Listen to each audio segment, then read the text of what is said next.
녹음 12 우찌무라 간조 전집 제1부 성서의 12번째 녹음입니다. 잠깐 기도드리겠습니다. 주님 은혜를 감사드립니다. 이렇게 귀하신 책을 읽게 해주셨습니다. 주님께서 축복하여 주셔서 진행이 잘 되고 있는 것을 감사드립니다. 10권을 다 읽을 때까지 주님 함께 이 여정에 동행하여 주시옵소서. 성령님께서 지켜주시어서 목소리나 속도나 발음이나 하는 부분들 지도하여 주시옵소서. 자주 발음이 꼬이고 생각이 복잡하여지면 리딩이 잘 안 될 때가 있는 것을 늘 경험합니다. 하나님께서 함께하여 주시어서 이 리딩을 축복하여 주시옵시고 잘 될 수 있도록 인도하여 주시옵소서. 리딩을 통하여서 듣게 될 한 형제나 자매가 있어서 그들의 신앙에 도움이 되기를 위해서 기도드립니다. 그들을 미리 사랑하고 축복합니다. 주님 인도하여 주시옵시고 주님께서 예정하신 한 영혼이 반드시 이 리딩을 통하여서 큰 도움 받을 수 있을 것을 미리 예고하고 기도합니다. 주님 축복하여 주시옵소서. 감사드리오며 우리 주 그리스도 예수님 이름 받들어 기도드렸사옵나이다. 아멘. 오늘은 신약 성서에 나타난 사상의 계통 이래서 작은 제목으로 붙임 해서 성서 읽는 법, 그 아까 신약 성서에 그 성서 읽는 법 있었잖아요. 거기에 붙임으로 이렇게 쓰셨어요. 읽도록 하겠습니다. 신약 성서에 사상의 3계통이 있다. 제1은 사도 야고보로 대표된다. 그에게 있어서는 복음은 완전한 율법이다. 흠 없는 도덕이다. 그러므로 그는 이것을 일컬어 완전한 율법, 곧 자유하게 하는 율법, 야고보서 1장 25절 이라 하였다. 그의 이상은 완전히 율법을 지키는 일이었다. 그러므로 그는 말했다. 누구든지 온 율법을 지키다가 그 하나에 거치면 모두 범한 자가 되나니, 야고보서 2장 10절라고. 이러한 이상을 품은 그는 저절로 신앙보다도 행위를 중히 여겼다. 그는 완전한 종교가 무엇인지에 대하여 다음과 같은 정의를 내렸다. 하나님 아버지 앞에서 정결하고 더러움이 없는 경건은 곧 고아와 과부를 그 환난 중에 돌아보고 또 자기를 지켜 세속에 물들지 아니하는 이것이니라. 야고보서 1장 27절라고. 이리하여 사도 야고보의 기독교는 행하기에는 매우 어려운 것이지만 이해하기에는 매우 쉬운 종교이다. 그 제2는 사도 바울로 대표된다. 그에게 있어서는 복음은 율법과 정반대의 것이다. 둘은 동시에 양립할 수 없는 것이다. 그러므로 그는 단언하여 마지 않았다. 만일 의롭게 되는 것이 율법으로 말미암으면 그리스도께서 헛되이 죽으셨느니라. 갈라디아서 2장 21절라고. 그는 율법을 전혀 떠나서 구원의 길을 부르짖었다. 율법이 육신으로 말미암아 연약하여 할 수 없는 그것을 하나님은 하시나니, 즉 그리스도로 말미암아 하시나니. 로마서 8장 3절라고. 그는 종종 복음의 덕을 찬양하는 나머지 율법의 무능을 부르짖어 마지 않았다. 이리하여 사도 바울의 기독교는 이해하기에는 심히 어려우나 그러나 한번 이해하기만 하면 행하기에는 심히 쉬운 종교다. 그 제3은 사도 요한으로 대표된다.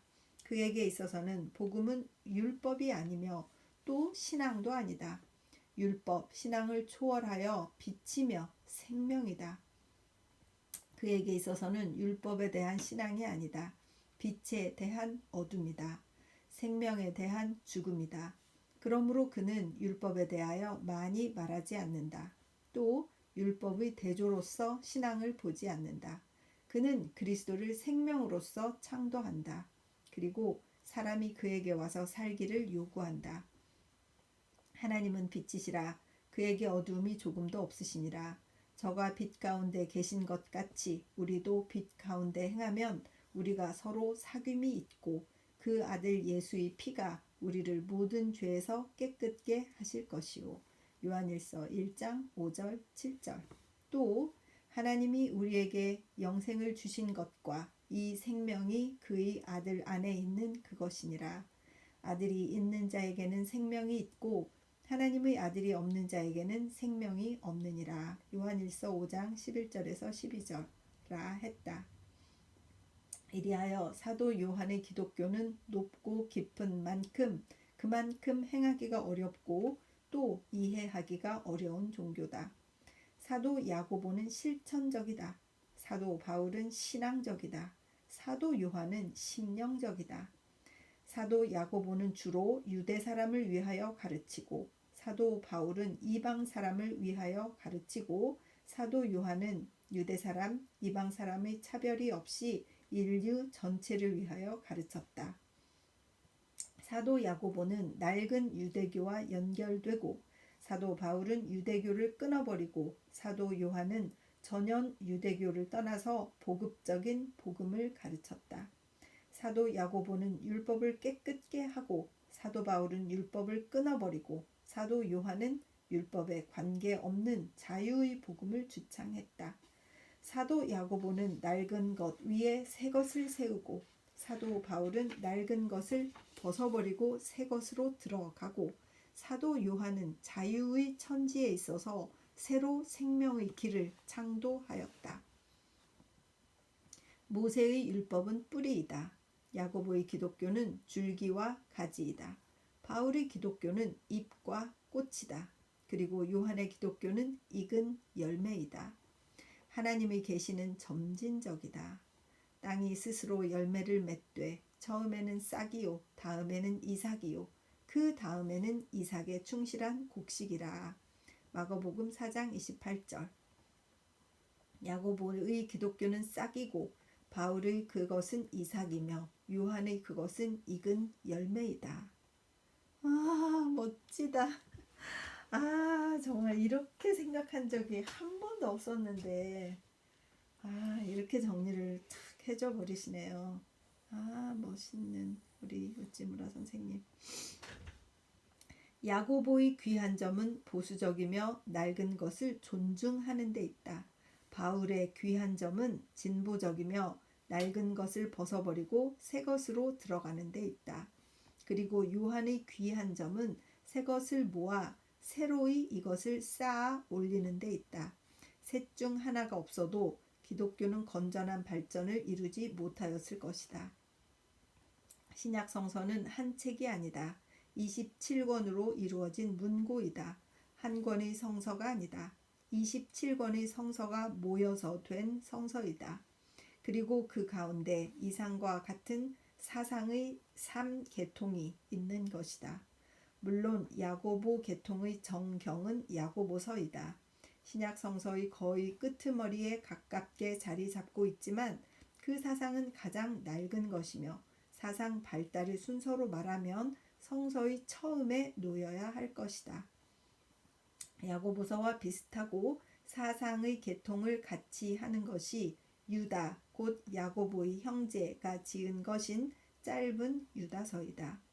유다서와 비슷하고 같은 구약의 정신을 호흡하는 것이 베드로 후서이다. 그것이 과연 사도 베드로의 손으로 쓰여진 것인지 아닌지는 성서 학상의 의문이다. 이것은 필경 준 야고보 계통의 책으로 보아야 할 것이다. 순전한 야고보 계통이 아니고 그렇다고 순 바울 계통에도 속하지 않는 것이 베드로 전서이다. 이것은 둘 사이에 계제하는 것으로서 그 둘을 연결하는 것이다. 이것은 아마도 사도 베드로의 지위였을 것이다. 그는 곧 야고보 주의와 바울 주의의 사이에 서서 둘의 연락을 도모한 자인 것 같다. 바울 계통의 경전은 물론 바울 서간이다. 그것이 모두 13이다. 그중 누구나 바울의 쓴 것임을 의심하지 않는 것은 로마서, 고린도 전후서, 갈라디아서의 4이다. 독일의 성서학자는 이것을 일컬어 하프트브리프, 주요한 서간이라고 한다. 이른바 바울주의라는 것은 가장 명백히 이 4책에 나타나 있다. 그 많은 점에서 독특한 사상을 전하고 있는 것은 누가 읽든지 분명히 알 수 있다. 그리고 4대 서간 다음으로 빌립보서, 데살로니가 전서 및 빌레몬서는 많은 성서학자들에 의하여 바울에게서 나온 것으로 인정받고 있다. 에베소서, 골로새서 및 데살로니가 후서는 가령 바울이 쓴 것이 아니라 하더라도 그 가까운 제자가 그 스승의 이름으로 썼든가, 그렇지 않으면 바울의 마음을 잘 아는 사람이 쓴 책인 것은 분명하다. 그리고 가장 의심스러운 것은 목회 서간이라고 일컫는 디모데 전후서 및 디도서이다. 일찍이 이 잡지에서 말한 바와 같이 이들 서간이 바울의 손으로 쓰여졌다는 데 대해서는 이것을 의심할 많은 이유가 있는 것이다. 그러나 그것이 바울 계통에 속할 책인 것은 아무도 의심하지 않는다. 히브리서는 사도 바울이 히브리 사람에게 보내는 편지라고 실려 있지만, 그러나 그것이 바울이 쓴 것이 아닌 것은 이제는 아무도 의심하지 않는다. 만일 성서 기사에 가장 명백한 잘못이 있다면 그것은 히브리서를 사도 바울이 썼다고 기록한 것이다. 혹은 아볼로가 썼다고 하며, 혹은 바나바가 썼다고 하며, 혹은 실라가 썼다고 하는데 어느 것을 진실이라고 판단하기가 어렵지만, 다만 명백한 것은 그것이 순바울주의 서간이 아닌 것이다. 혹은 이것으로 따로 사상의 새 계통을 세우는 것이라고 보는 것도 좋을 것이다. 그러나 많은 점에서 바울 사상에 접근하기 때문에 베드로 후서를 준 야고보 계통의 서간이라고 본 것처럼 히브리서를 준 바울의 계통의 책이라고 보는 것이 적당하다고 생각한다. 요한 계통의 사상은 가장 명백히 요한복음 및 요한 1서에 나타나 있다. 여기에 특수한 사상이 있다. 그리스도관, 성령관, 구원관 등 모두가 특수하다. 그 낱말은 쉽지만 그 사상은 심원하다. 바울과 같이 교리를 증명하려 하지 않고 진리를 선언한다. 마치 땅의 깊은 곳에서 맑은 샘이 흘러나오는 것과 같다. 요한 계통에 속하는 것으로 요한 2서와 요한 3서가 있다. 그러나 아마 요한 자신이 쓴 것은 아니라는 것이다.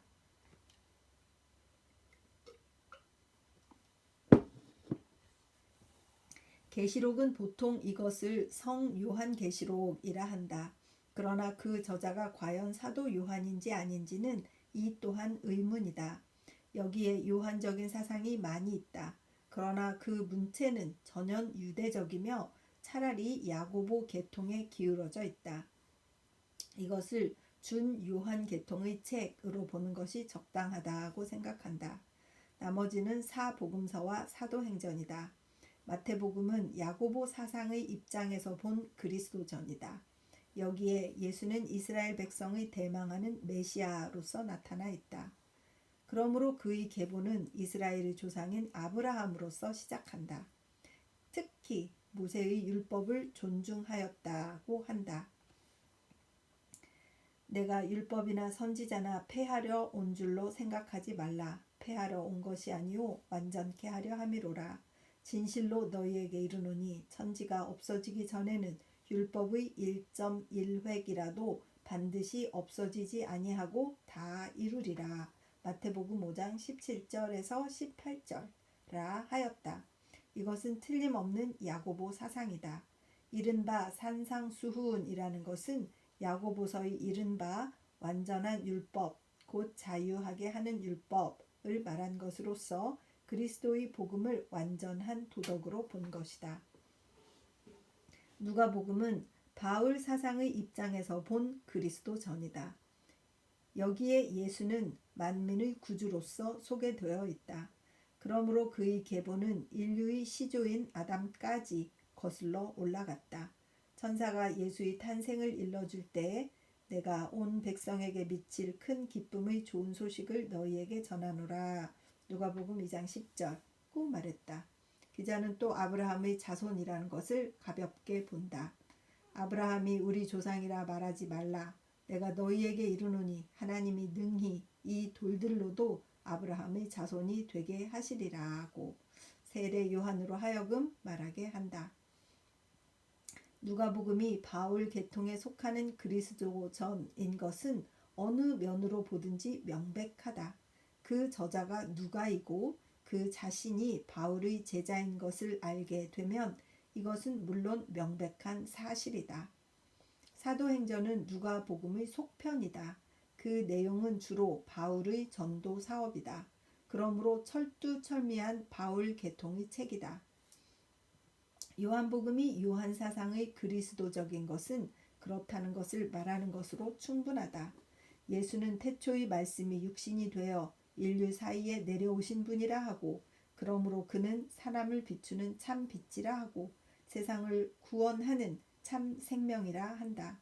요한복음은 다른 두 복음서와는 전혀 그 내용을 달리하고 있다.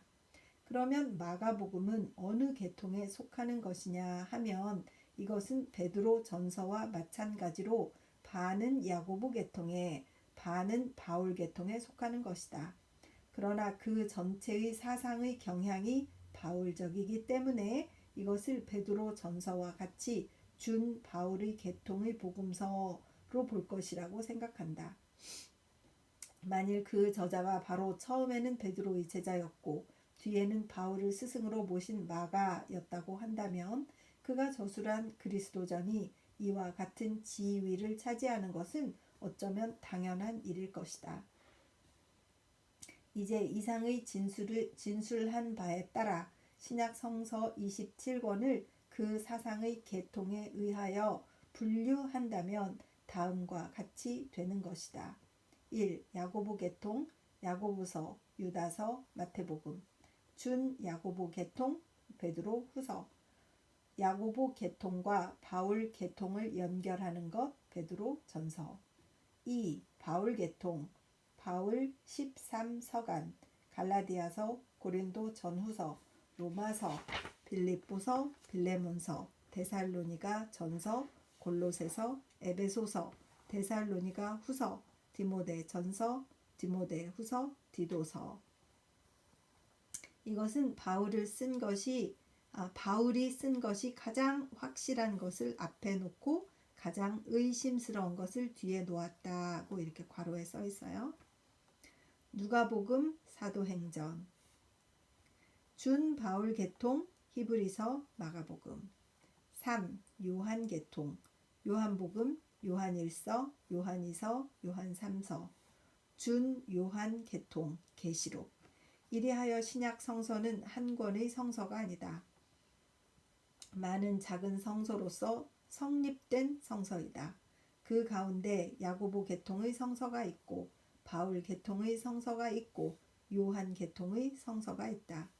그리고 여기에 더하여 준 야고보 계통, 준 바울 계통, 준 요한 계통의 성서가 있다. 신약 성서는 적어도 이것을 사상의 3계통으로 분석할 수가 있다. 그 사이에 다소의 모순이 있고 의견의 충돌이 있다. 그리고 기사의 착잡이 있지만 이것은 피할 수 없는 일이다. 사상이 서로 다른 사람이 쓴 서로 다른 문서 사이에 이러한 엇갈림이 있는 것은 어쩔 수 없는 일이다. 가령 신앙과 행위에 대하여 야고보는 이렇게 말한다. 내 형제들아, 만일 사람이 믿음이 있노라 하고 행함이 없으면 무슨 이익이 있으리요? 그 믿음이 능히 자기를 구원하겠느냐? 야고보서 2장 14절라고.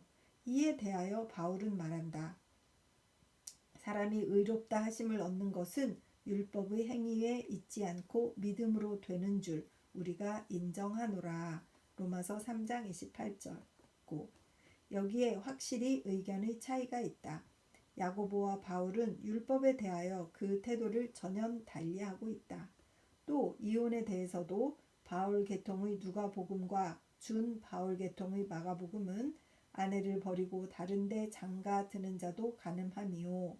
누가복음 16장 18절, 마가복음 10장 11절라고 단언하는 데 대하여 야고보 계통의 마태복음은 하나의 조건을 덧붙이고 있다. 곧 누구든지 음행한 연고 없이 아내를 버리면 이는 저로 간음하게 함이요 또 누구든지 버린 여자에게 장가드는 자도 간음함이니라. 마태복음 5장 32절이라고. 그러면 이 문제에 대하여 바울 계통은 엄하고 야고보 계통은 너그러운 것 같지만 그러나 반드시 그렇지도 않다. 전자는 죄를 엄하게 꾸짖는 동시에 신앙이라는 빠져나갈 길을 마련해 놓는다. 후자는 복음을 완전한 율법, 곧 자유하게 하는 율법으로 보고 이보다 높은 율법으로 하여금 그 자신으로서 될 수 있는 대로 완전한 것이 되게 하려고 하고 있다. 그러므로 이혼은 절대적으로 금한 것인지 아닌지는 성서의 말씀에만 호소하여서는 알지 못한다. 이상은 한두 가지의 실예에 지나지 않는다. 그 밖의 중요한 문제에 대해서도 성서 기자는 다 같은 의견을 가지고 있지는 않다. 각자가 그 견지를 달리 함으로 말미암아 그 보는 바, 생각하는 바가 저절로 달라진다. 이러하기 때문에 우리는 성서 전체에 호소하여 어떠한 문제라도 해결할 수 있을 것이라는 사고의 근거가 심히 천박한 것임을 알 수 있는 것이다. 어떤 문제는 물론 이와 같이 하여 해결할 수가 있다. 그러나 어떤 다른 문제는 그리고 이러한 문제는 결코 적지 않다. 이렇게 해서는 결정할 수 없는 것이다. 성서 자신이 의견을 달리하고 있는 것에 대해서는 우리는 이것을 성서에 호소하라고 해서 만족한 해결을 얻어낼 수는 없는 것이다. 그러므로 우리는 우선 성서를 그 사상의 계통에 따라 연구할 것이다.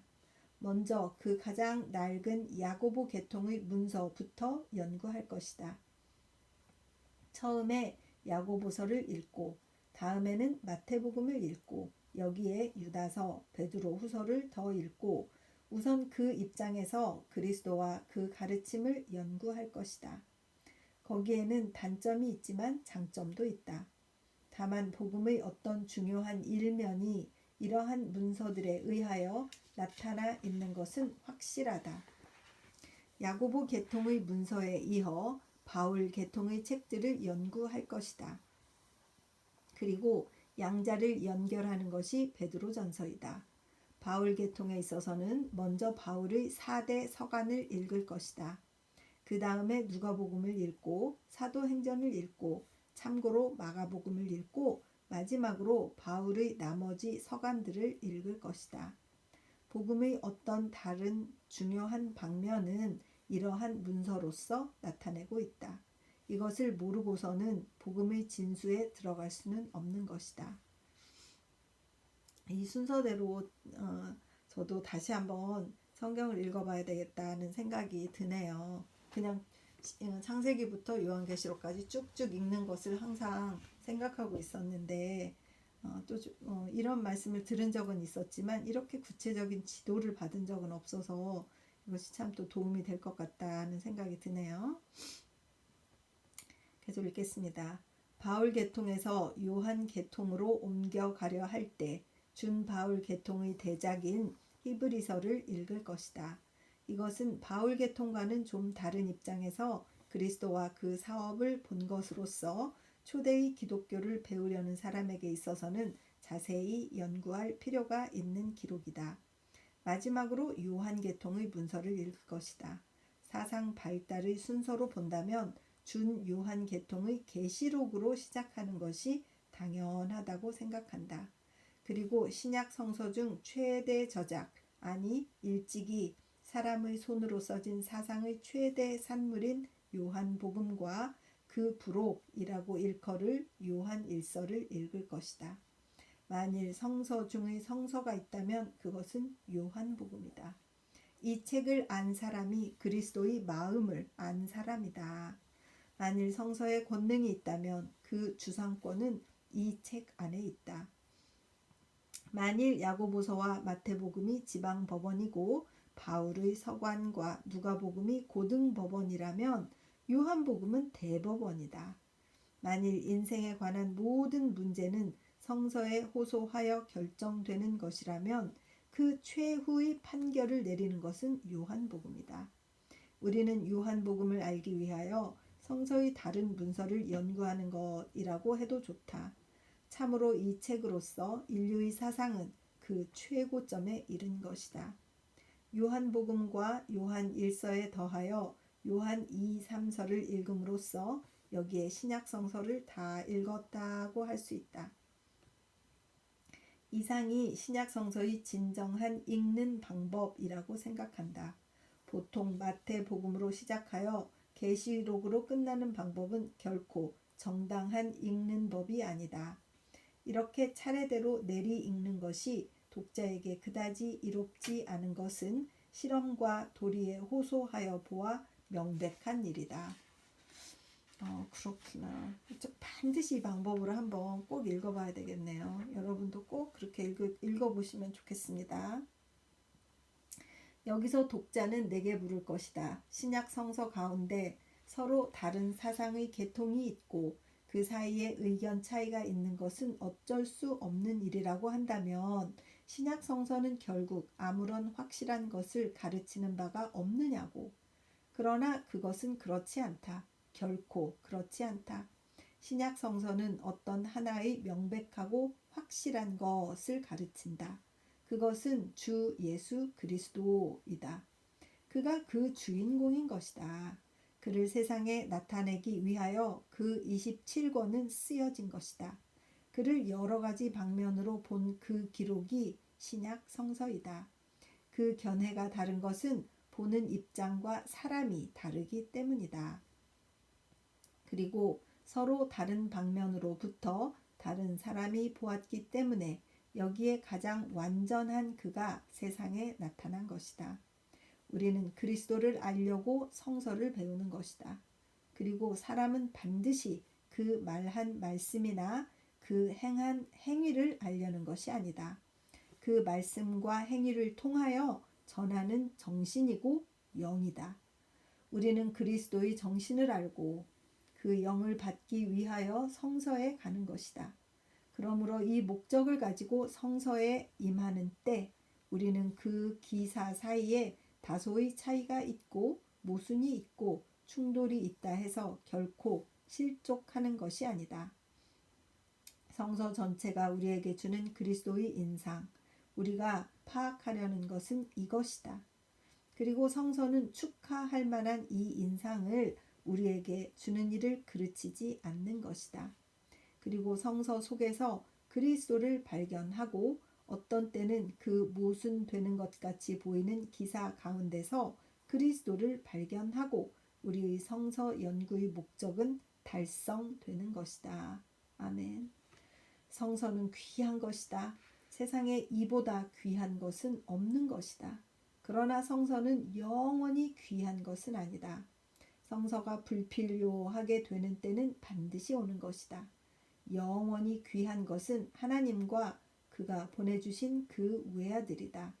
그리고 그를 세상에 전하는 것이 성서가 세상에 있는 이유이다. 그리고 그를 전하는 일이 끝나면 성서는 불필요하게 되는 것이다. 성서는 귀하지만 하나님의 집을 짓기 위한 발판에 지나지 않는다. 거룩한 도시 새 예루살렘이 남편을 위하여 단장한 신부처럼 차리고 하나님께로서 나와 하늘에서 내려와서 땅 위에 세워지는 때에 귀한 성서도 또한 하나님이 지으신 다른 모든 것과 마찬가지로 필요 없게 되는 것이다. 그때에 우리는 얼굴과 얼굴을 맞대어 직접 아버지를 우러러보며 사람과 그 저술한 책에 의하여 가르침을 받지 않고 직접 그에게서 가르침을 받는 것이다. 그러므로 말한다. 그 성은 해나 달의 비춤이 쓸데없으니 이는 하나님의 영광이 비치고 어린 양이 그 등이 되심이라. 계시록 21장 23절라고. 하늘나라에서는 성서가 필요 없다. 하나님과 어린 양은 성서에 의하지 않고 직접 우리들을 인도하신다. 1910년 12월 성서지 연구.